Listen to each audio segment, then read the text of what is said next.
Yeah.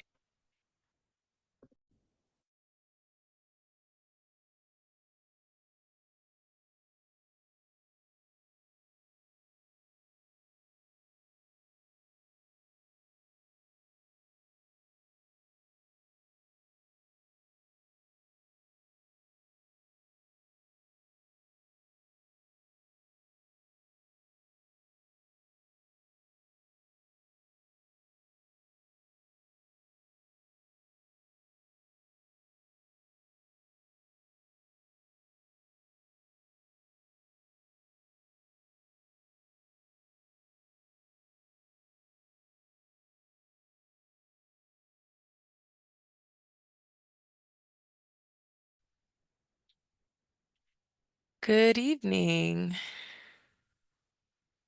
Mhm. Greetings. Hello. Hello, how are you? Good. How are you? Not too bad. I was like, whoa, is it just us? Hello, Nina. Thank you so much for joining us all the way from Hey. the UK. Hello. How are you? Good. How are you? Yeah, I'm really good. Thank you. Just falling asleep there, but managed to stay awake. All right. Well, we will get started shortly. We'll give people a couple of more minutes to get in and then we'll kick off our program. Lovely. Nice to have you from Canada.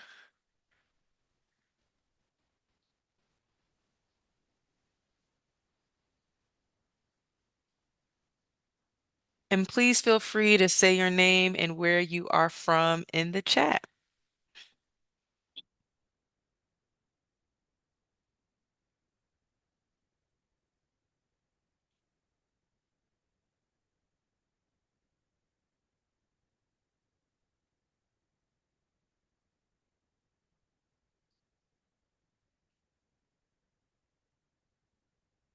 Have someone from Canada. I'm from New York, but I'm currently based in Washington, D.C.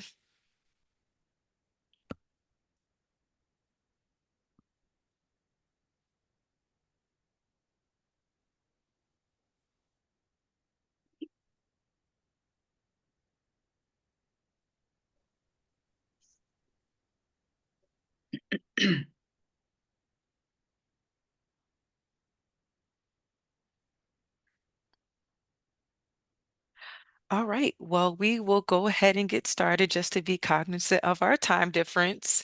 Good evening, everyone. My name is Mikkel Richberg, and I'd like to thank you all for joining us for our What the F session, engaging in meaningful discussions around fibroids as it pertains to our loved ones. So we're thrilled to have you all here today for what promises to be an enlightening and empowering discussion. Talking about health can be challenging, especially when it involves sensitive topics such as uterine fibroids. Yet these conversations are critical.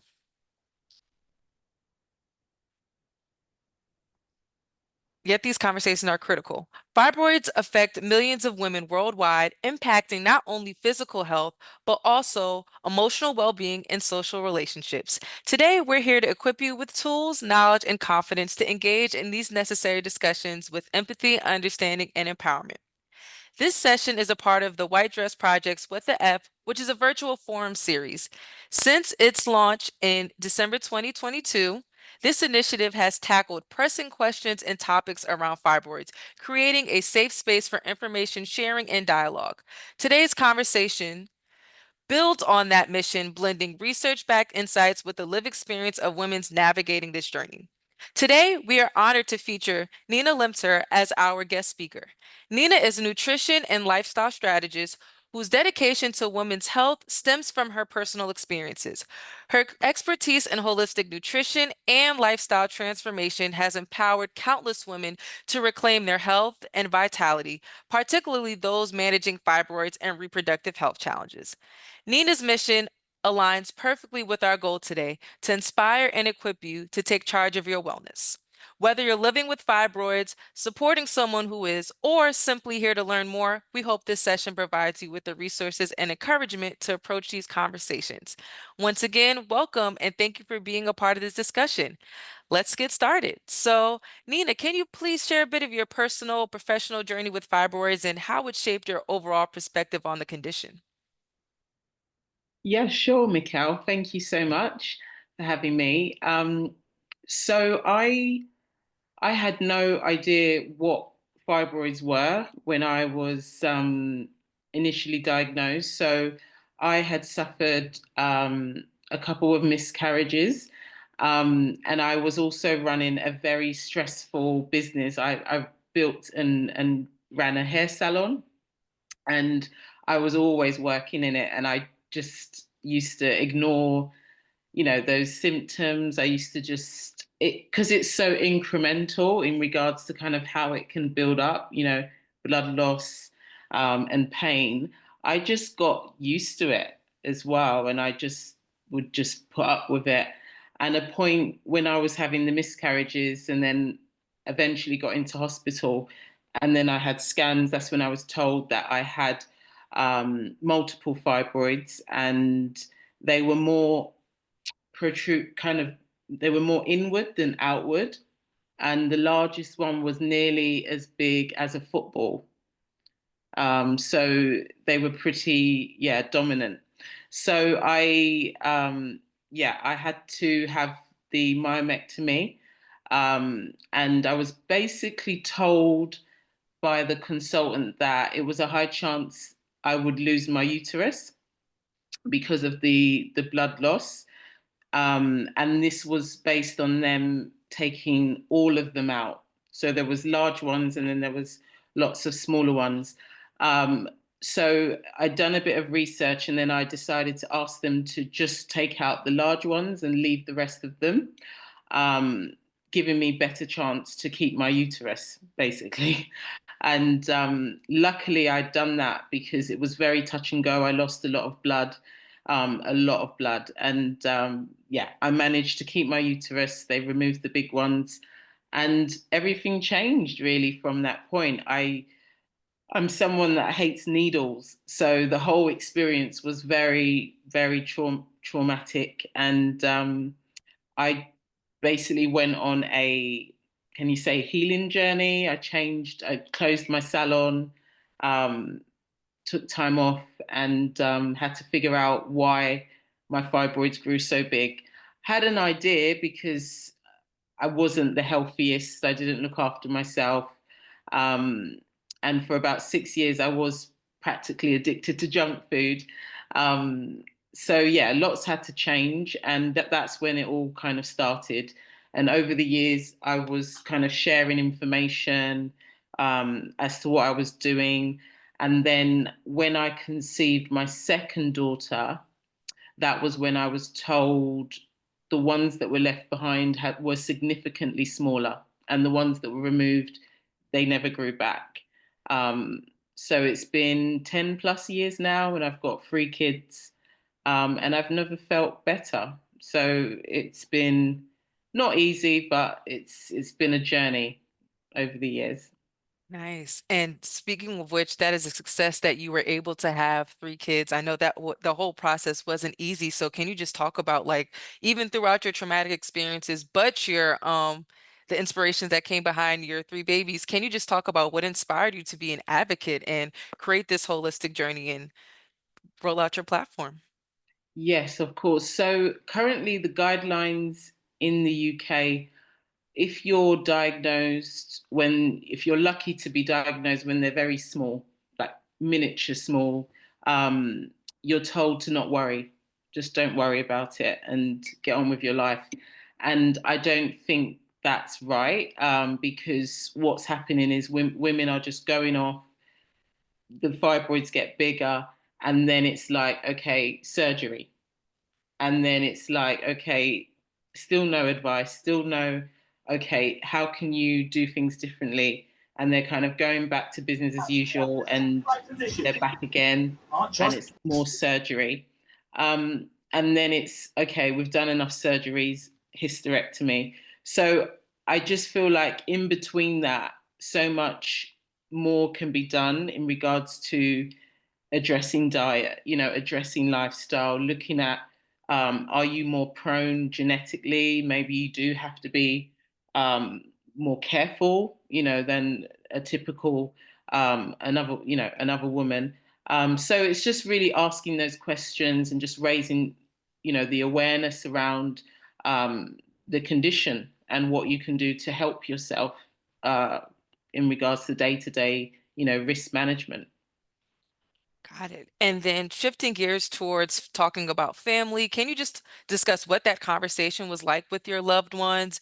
Have you had anyone in your family experience fibroids? Was this an opportunity for them to share their experiences with you as well? Can you talk a little bit more about that? Actually, I'm the only one that Wow. has fibroids in my immediate family.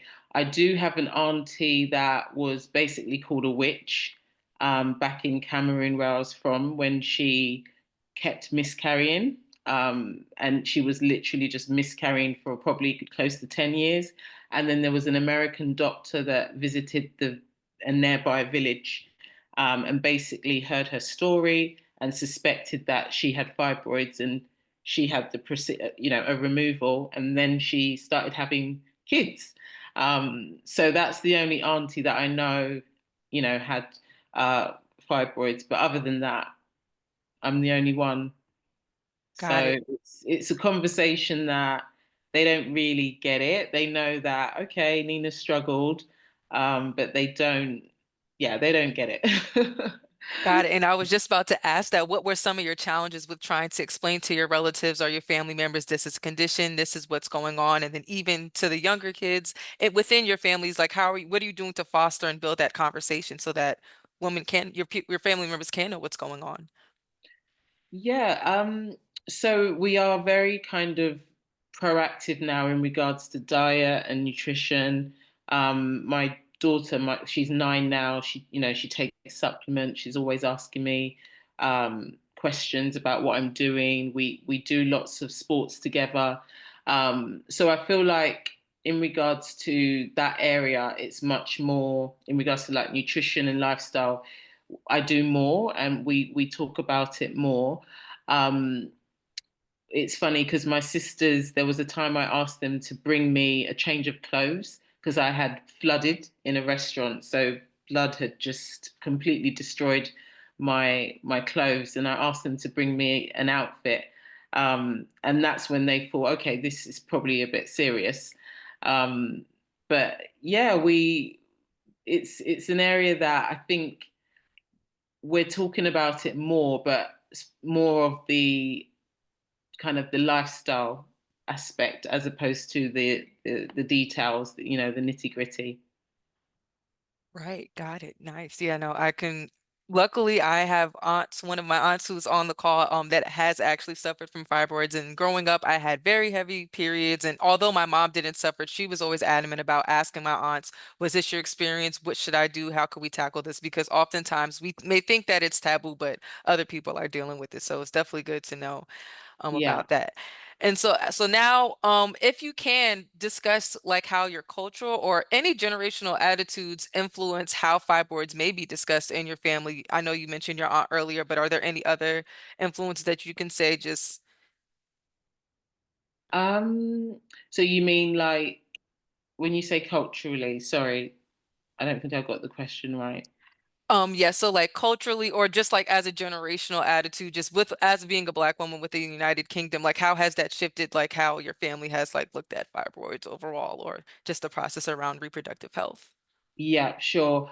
I think it's definitely a lot of women aren't comfortable kind of being open about it because it's even partners. I've spoken to lots of women that their partners aren't aware, that they've got fibroids. They're worried that they'll be judged, and the whole idea of fertility.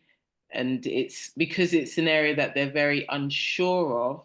It makes them it makes them very hesitant to kind of talk about it. It's almost like you talk about it, it feels more real. But if you don't, then you can kind of hope for the best and keep it in the back of your mind.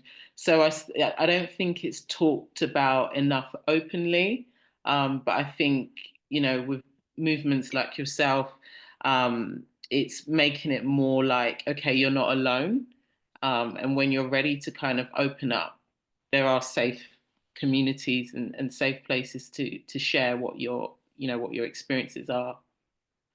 Got it. And so, can you just talk a little bit about some of the resources that you offer, some of the ways that you've been able to engage in community as a result of this?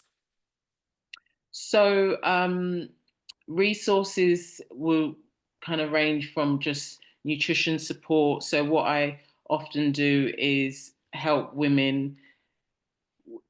So I'm from Cameroon, which is West Africa, and our diets are predominantly kind of heavy carbs and quite like lots of oil and salt. So I'll help them just kind of reconfigure their diet to still include their foods, but a more kind of optimized version of the food. So helping them cook more healthy in a more healthy way, less salts and things like that. So I'll do things like that, just help them optimize their diets and just give them nutrition advice based on their lifestyle.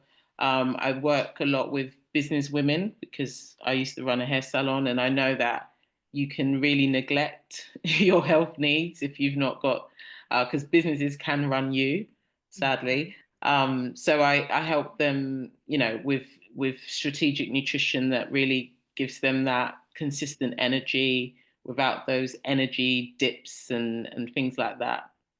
Got it. Got it.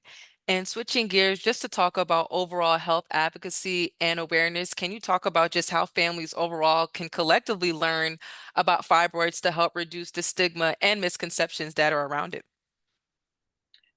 Um, I think starting young is key. I think the whole um, even just having a period. I think I was almost made to feel like no one should know you're on your period. So, and that's a normal period. So, let alone if you're really heavy. So it can be quite a lot for a young girl to manage. So I think having conversations when they're younger and help them to understand that it's not normal to be in a lot of pain, and it's not normal, and just encourage them to share how they're feeling, and be very hands-on in that sense. I think that's key because that will affect how they kind of communicate with health professionals.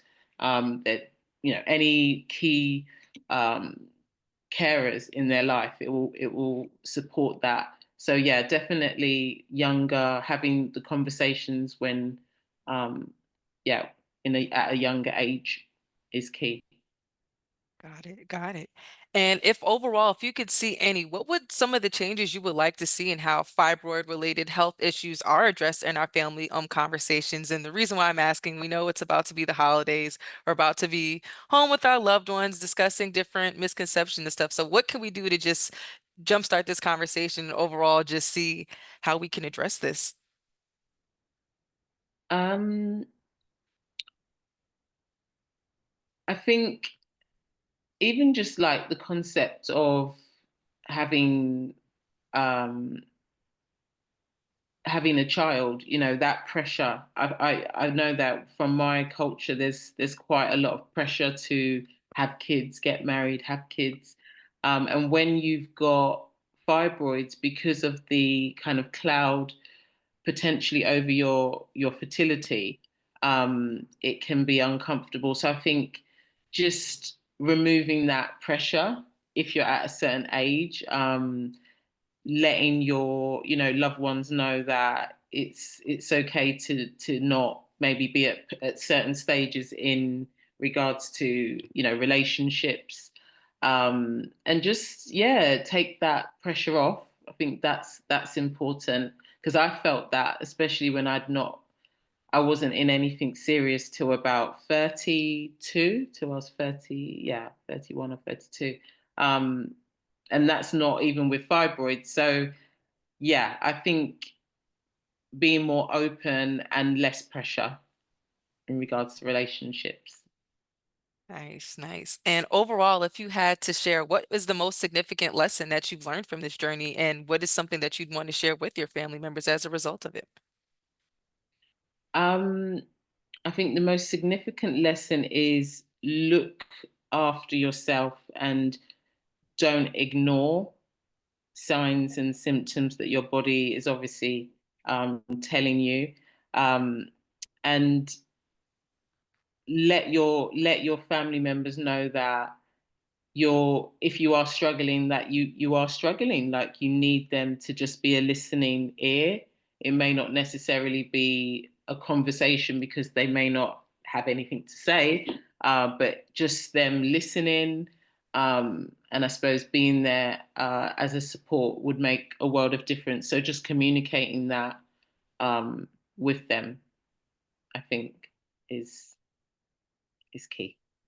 Got it. Thank you. Thank you very much. And right now, I'd like to open the floor to for anyone to ask any questions for Nina that we might have right now. Please feel free to drop it in the chat, or you can come off of mute and introduce yourself and ask any questions. I will come off mute. Hi, ladies. Hi, Michael and Nina. Thank you so much for sharing your story.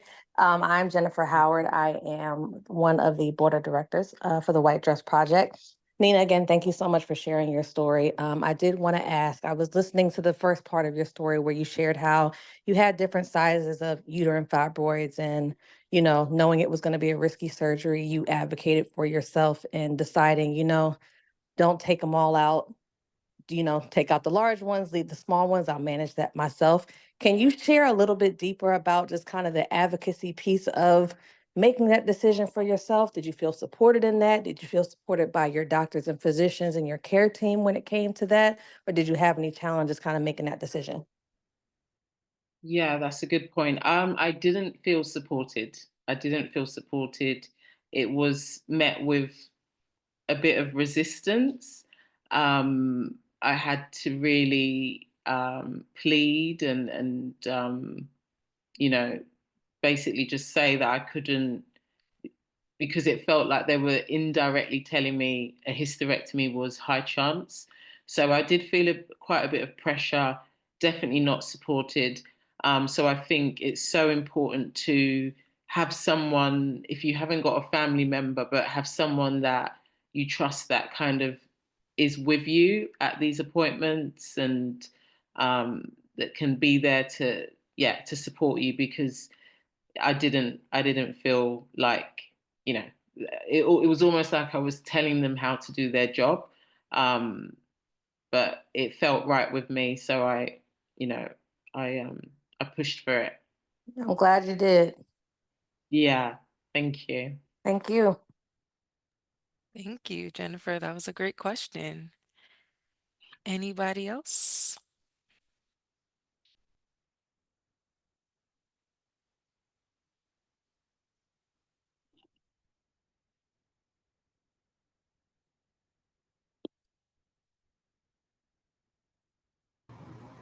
Hi, Nina. My name is Deborah. How are you? Hi, Deborah. I'm very well, thanks. Yourself? I'm doing well. I'm glad you are discussing this or joining the chat this weekend discussing this issue because I suffered from fibroids myself several years ago. But it was also after I decided that I didn't want to have any children after I had a few miscarriages myself. So when I discovered that I had the fibroids, mine started off as my doctor said they were like the size of golf balls. And then within 1 year, they grew into the size of grapefruits. So since I had already decided that I wasn't going to have children and I was diagnosed at a later point in my life, I was like almost 50, I would say. I decided to have a hysterectomy, but I applaud you for deciding to go a different route and just, focusing on trying to manage the diagnoses, because you still were at a point in time in your life when you wanted to have children. And I can only imagine what you may have been going through, because I know what you're talking about when you said some people thought, I think you said it was your aunt that was also dealing with issues with fibroids, I believe. Yeah. And you said they called her a witch, like Yeah. they thought she was a witch. And I can understand that, because people always ask me, like, well, did you ever want to have kids? And I'm like, well, yeah, I got pregnant a few times, so of course I wanted to have kids, but I always felt like God had another plan for me, in terms of not becoming a mother per se, but mothering other children. And I just kind of poured myself into my work as a social worker, and now I'm a caregiver for other children and still working part-time as a social worker. So I just wanted to applaud you for coming forward and sharing your story, and explain, talking about the raw feelings that you went through and experienced with your family, and how they did kind of mistrusted you and didn't think that you knew what was best for your body, and didn't trust your decisions. So I just wanted to say thank you for sharing your story. You're welcome. You're welcome. Thank you for being here as well. Oh, absolutely. Hi, Nina. This is Janelle. How are you? Hi, Janelle. I'm great. Thanks. Yourself? I'm doing great. I'm so glad that you're here and so glad for this program with the F. I also serve on the White Dress Project board as the director of programs. So I'm always excited when we're able to connect with our audience. And I just text in our group chat. I was like, stories are our lifeblood. Really, we get so empowered by hearing other people's stories. And, I know when sharing my story with my family, it actually came from them seeing the work that I was doing within the organization. So, Right. understanding how painful this was to go through alone, they got that from me sharing my story on a platform like this in front of a bunch of people Wow. at our Night in White gala. And so, obviously I shared it on social media, and it was shared on our site. And that actually was the way that I was able to share my story with like the larger part of my family. And so I think, at least for me, it was very effective, because it took some of the work that I had to do in person, and I was able to instead have follow-up conversations, because they were like, Mm. whoa, I didn't know. And, and so they got the heart, they got the soul, they got everything out of that story that I shared,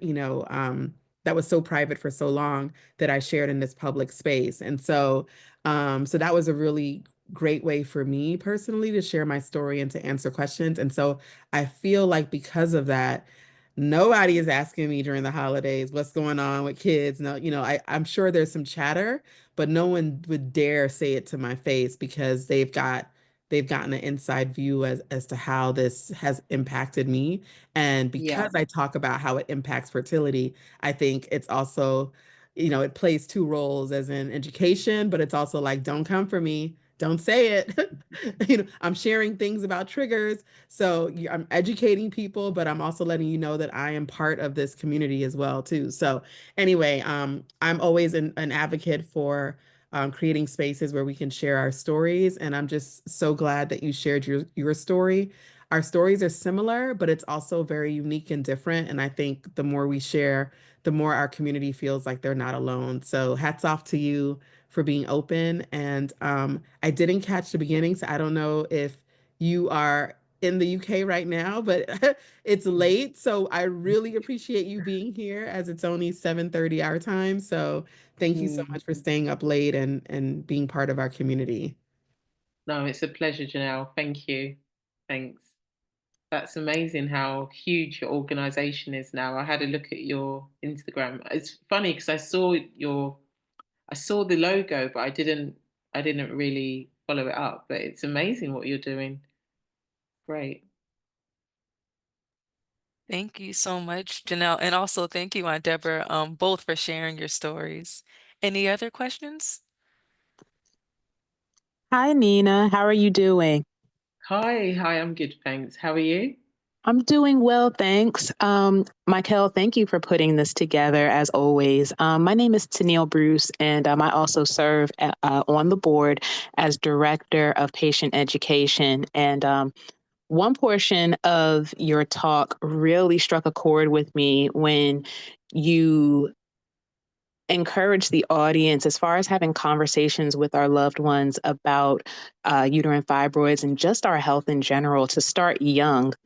And what we're seeing with uterine fibroids in particular is just the ages that women are coming forward or at least approaching their doctors saying, hey, something doesn't feel right. And I can attest personally in my own household, and probably as a very late teen going into early adulthood, my mother was dealing with uterine fibroids, but there weren't conversations going on in the house about uterine fibroids. And I think a lot of it had to do with the fact that my mother was figuring the whole thing out for herself and probably didn't have the language or just how do I have this conversation with my daughter. I'm trying to have this conversation with my husband, so how do I get it to where I can have this one-on-one with my daughter. So, I really just appreciate the fact that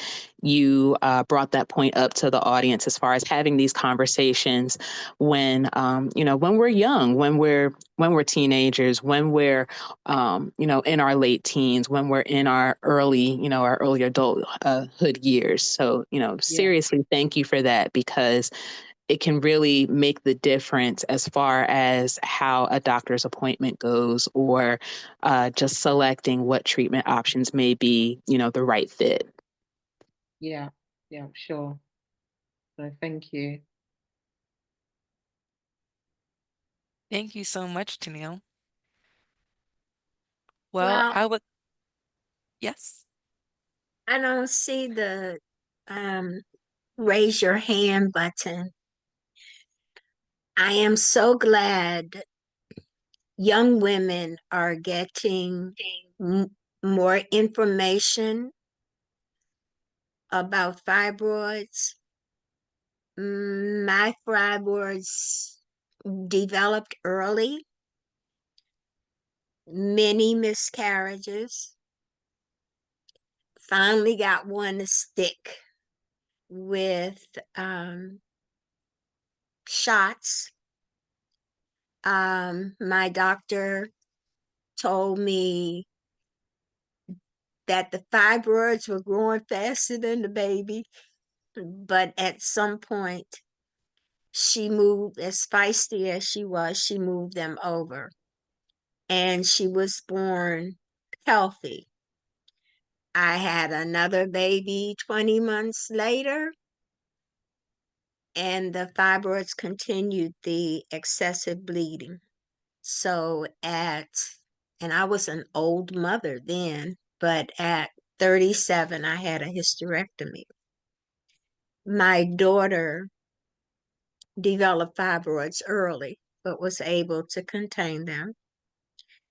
She had a daughter, but the excessive bleeding continued. At 37, she had a hysterectomy. She's now 48.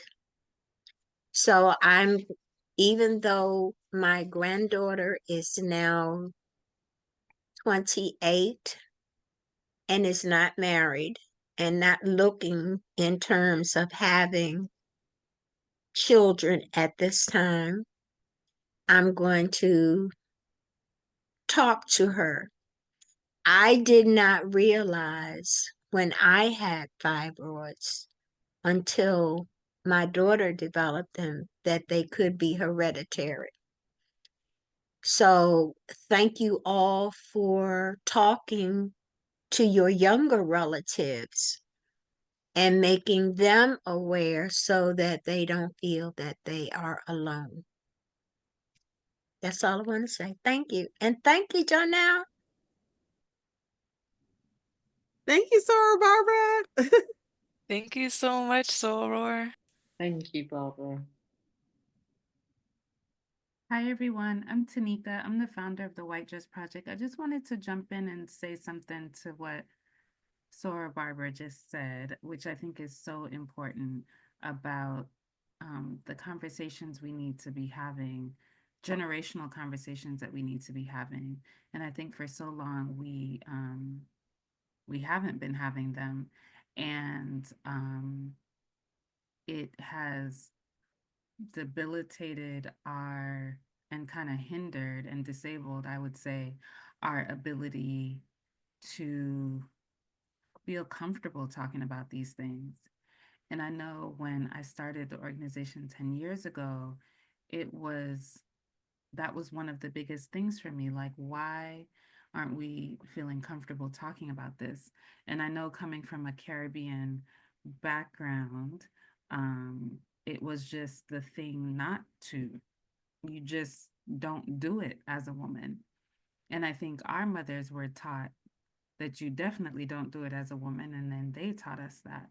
So I love the fact, Sora Barbara, that um, you just acknowledge that, because it is something that I applaud you for talking to your daughters and sharing your personal story, because it's so important that we make sure that we're having these conversations and we're breaking the stigma from generation to generation around talking about reproductive health, because the truth is that more of us will go through it than not. So we have to continue to uplift our stories and not categorize it as, somehow we're not a successful woman or a sophisticated woman or a classy woman if we're talking about these things. So thank you so much for saying that. And thank you, Michael, for putting this together. And thank you, Nina, for sharing your story. Thank you Thank, so much thank for you. joining us, Tanika. I see we have a hand raised from Dr. Cheryl.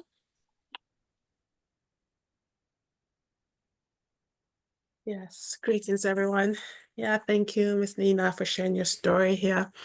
Yeah, as I was listening to what the audience were saying, it made me think of some research and what I've heard people say, that fibroids is the Black woman's curse. And I just shuddered when I heard that.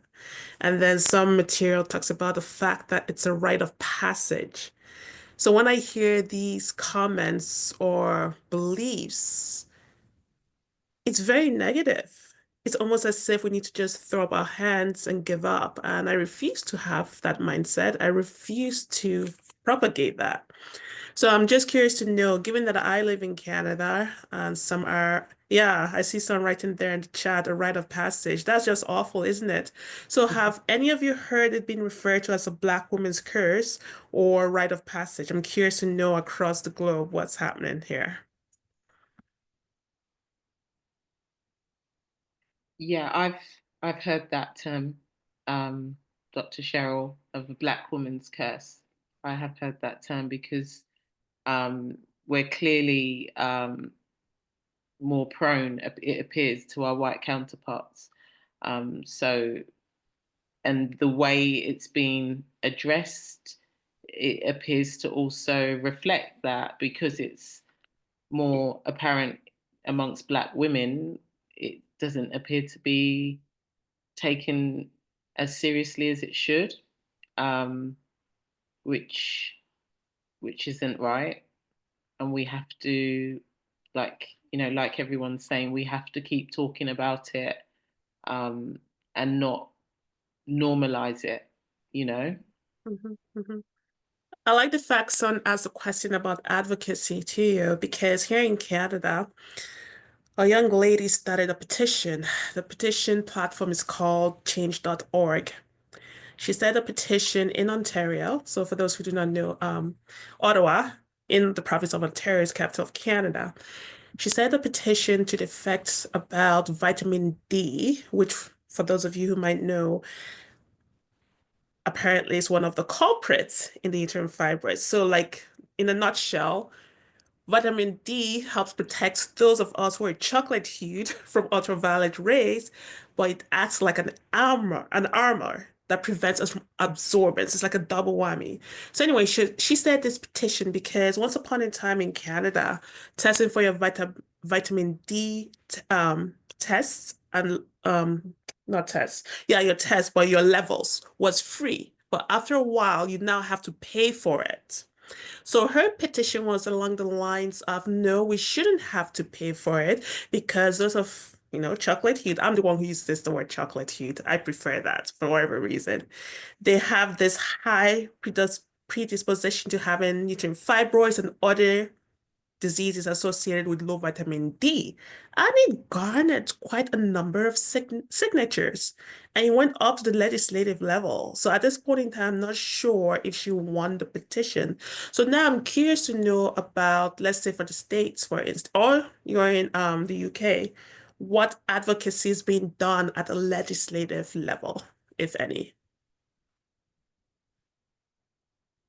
That's a good question. There was a recent event I wasn't able to attend because I've got my youngest is 1, and I'm a single mum, and it's a bit tricky where I live because I haven't got family around me. Um, but from what I'm getting is there are other conditions that are being talked about more in Parliament, like endometriosis, Okay. particularly, Mhm. um, and the fact that employers are not, women are not being believed, when they're expressing how they're feeling in Mhm. regards to, their ability to work. These are the issues they're facing. They're not being believed by their bosses.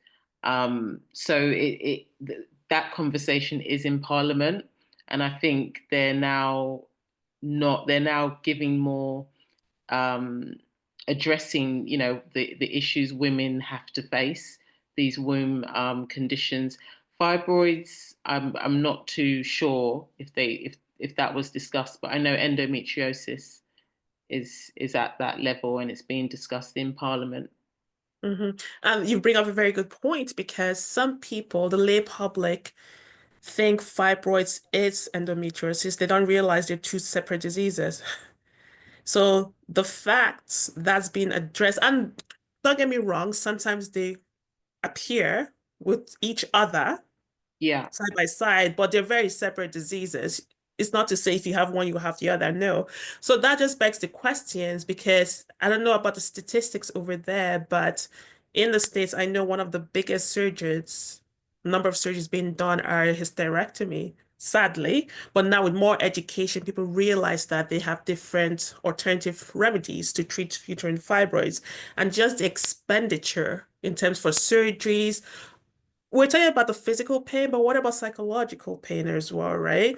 So all of these, if we had someone in good leadership that could calculate the cost analysis of not just the physical, the mental, so taking it back to where you are, if just endometriosis is being looked at, I wonder if someone else, it might be of benefit for them to calculate both the physical, financial, psychological costs of living with uterine fibroids and bringing that to Parliament, that might open up their eyes a little bit more. Just a thought. Yeah. Yeah, absolutely. Absolutely. Mhm. Yeah. When you factor in all the variables. Yeah.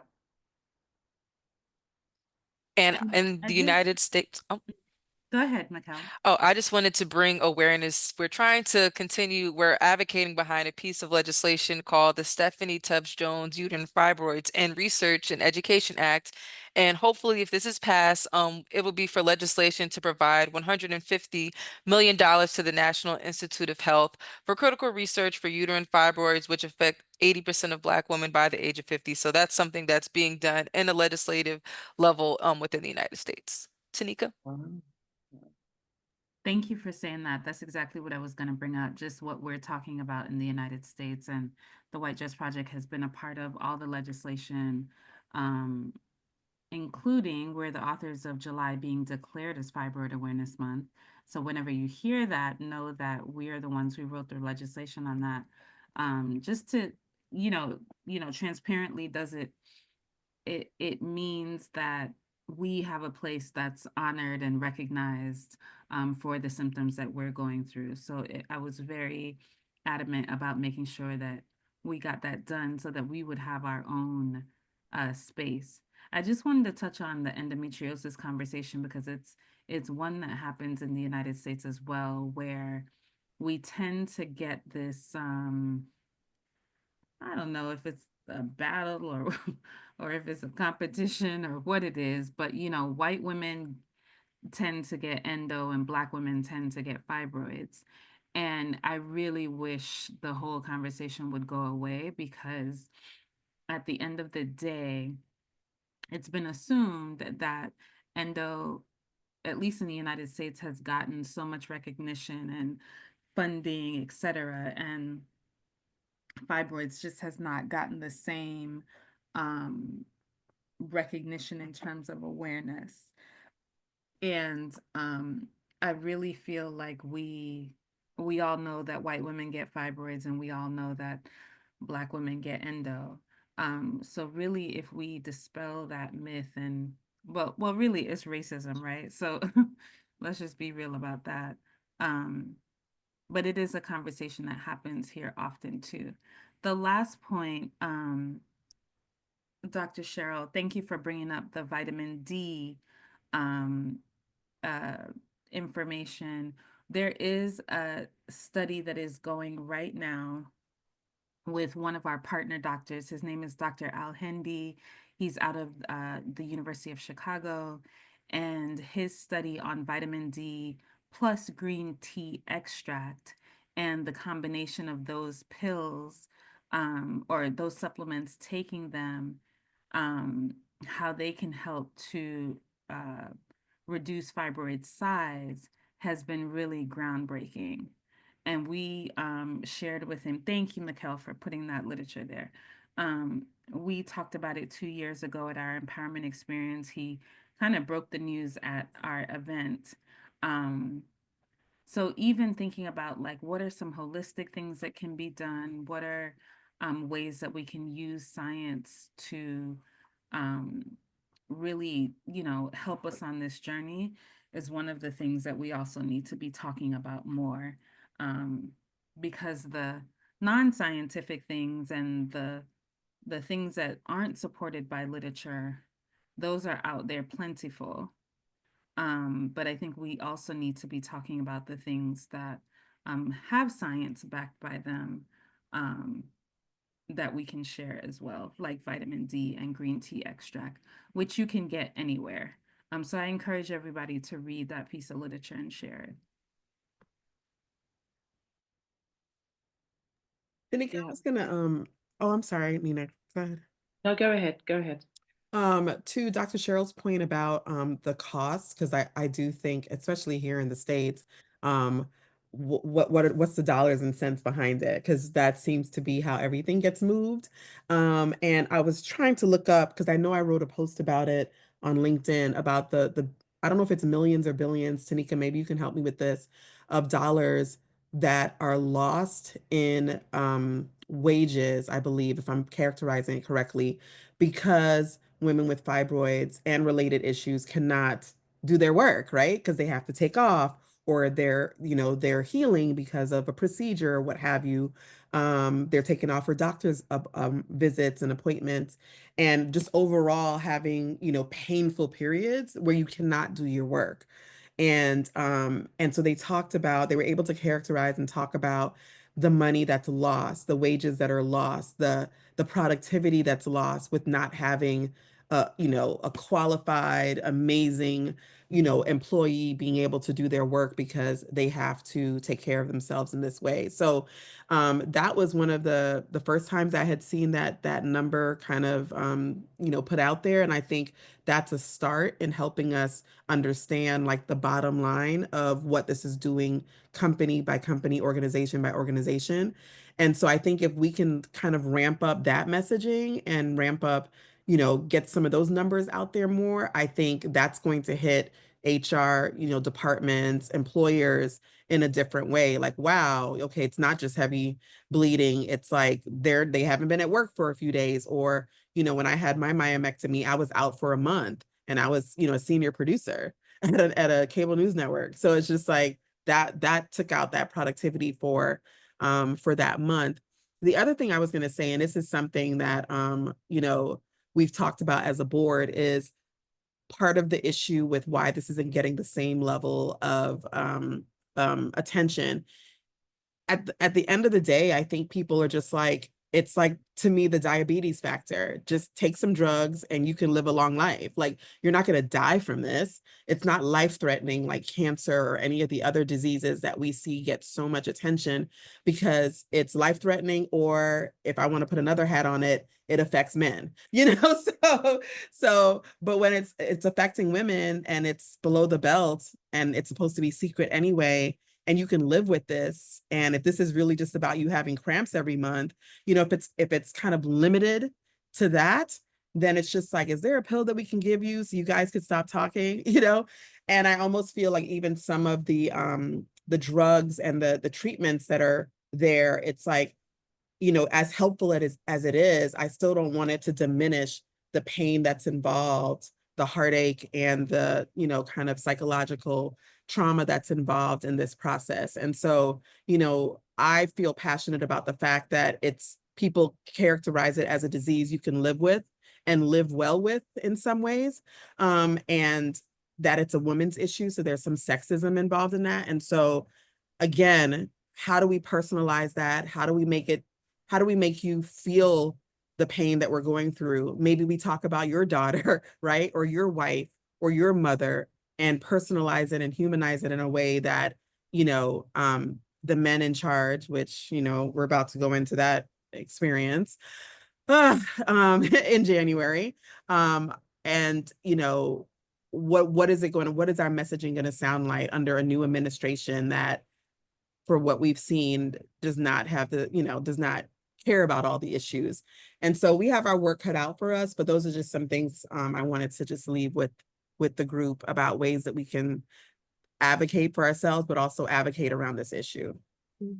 And if I could just add something real quickly, yeah, I really appreciate the fact you brought up this whole topic about men, because sometimes, again, it's an unjust world that we live in, but if there's a way we can paint a story, a case study scenario that appeals to men's sentiment, because uterine fibroids is not just a woman's issue. Yes, biologically it is, but socially, psychologically, it's not. What affects a woman living with fibroids affects her family, and not just her immediate family, but spousal relationships as well, for those who are in spousal relationships. So it's unfortunate that when an issue does affect men, sometimes people start, really looking into it. So maybe our strategies, kudos to you, the White Dress Project. That's why I keep coming back here. I really like the work you're doing. And part of me wonders if there's a way, if we could even have a chapter in Canada or something. I don't believe in reinventing the wheels, really, because you're doing such a good job. You have lots of attraction. So I was just wondering if ever you guys were thinking of maybe having a chapter in Canada, I'll be happy to see how I can help. Yeah, thank you. Oh, we will be in touch, Dr. Cheryl. I will speak on behalf of Tanika to say that we will be in touch. We've been trying to get to Canada for some time. So we went to the UK, was it last year? And that was an amazing experience. So we realize this is a global process. And so as director of programs, we will be in touch. Excellent. Thank you.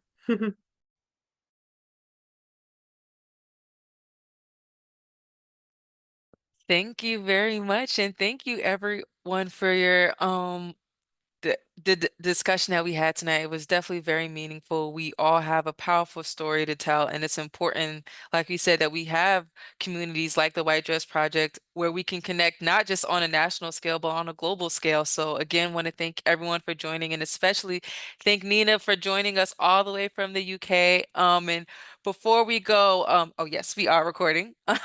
So we will make sure we upload it to our platforms. But I wanted to highlight that you are coming out with a book next year. So if you wanted to just share a little bit about your book or any other resources that you'd like to share with us before you go, we would definitely appreciate it. Thank you, Mikkel. It's so kind of you. Yes, I've got my book, which is called Beyond the Surgery, and it's about empowering women that have fibroids that just don't want to have repetitive surgery, and they really want to have a hope and have a practical kind of resource that they can use to make changes and be inspired, more importantly, about what's possible in regards to the natural, our natural healing capabilities, and that so much of our healing begins in our mind and our heart. Um, and yeah, just to believe, really. So it's about inspiring, empowering, and taking practical, actionable steps to improve your day to day decisions in regards to nutrition and diet and lifestyle. So yeah, it's going to be on pre-release at the end of January, and it will be on Kindle. It will be a hardback. So yeah, all the forms. So yeah, really excited about that. And yeah, I do have a workshop that I run. I've been running it now for 3 years, and it's just been this year's been so inspiring with the results that my clients have been getting. And it's just, yeah, there's just so much. God has made us perfectly, and yes, the fibroids are horrendous, but there's just so much healing as well. So yeah, I'm very fortunate to be working in this space, and thank you for having me. I really appreciate this opportunity to connect with incredible, inspiring. You're literally changing the paradigm of of of health and how it pertains to Black women particularly, and it's an honor to be part of this movement. So thank you for having me. Thank you. And everyone, please stay tuned. We will be next year, we'll have our empowerment experience.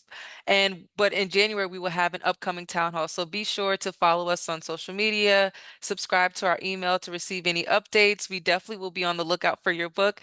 Nina, we're excited for it. And again, just want to thank you all. Thank you for joining us tonight. And I hope everyone enjoys the rest of their evening. Thank you. Good Thank night. you. Good night. Thank you. Good night, everybody. Good night. Good night.